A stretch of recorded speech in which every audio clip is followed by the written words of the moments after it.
How to fix your Hive unable to connect. So this error usually means there's a Wi-Fi or hub or app sync issue and not actually a broken Hive device. So there's a few things you can go ahead and try before maybe contacting an expert. So the first thing is to check the Hive service status.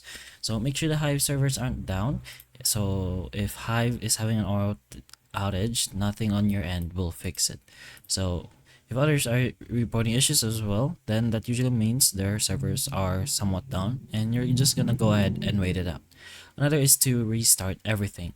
So do this in order: unplug your Wi-Fi router, unplug your Hive hub, wait for around 2 minutes and then plug the router back in, and then wait until the internet is fully up.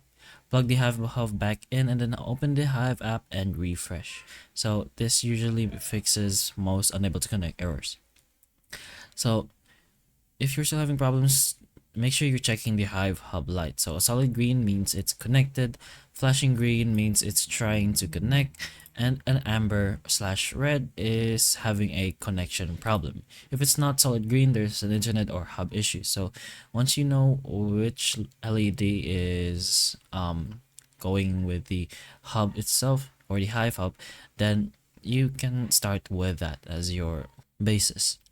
So check your internet and Wi-Fi. So Hive needs a stable connection. Test internet on your phone. Avoid guest Wi-Fi networks. Disable VPNs and make sure your router isn't blocking new devices. You also make sure you update the Hive app. And finally, try just reconnecting or repairing the device. If one device won't connect, you can open the Hive app, go to install devices, select the device type, and follow pairing steps again. So that way you may need to reset the device first. But those are a few things you can try to potentially help you with this problem. So hopefully the information of this video can help you, and if it can, please like and subscribe for more videos like this. And that's all.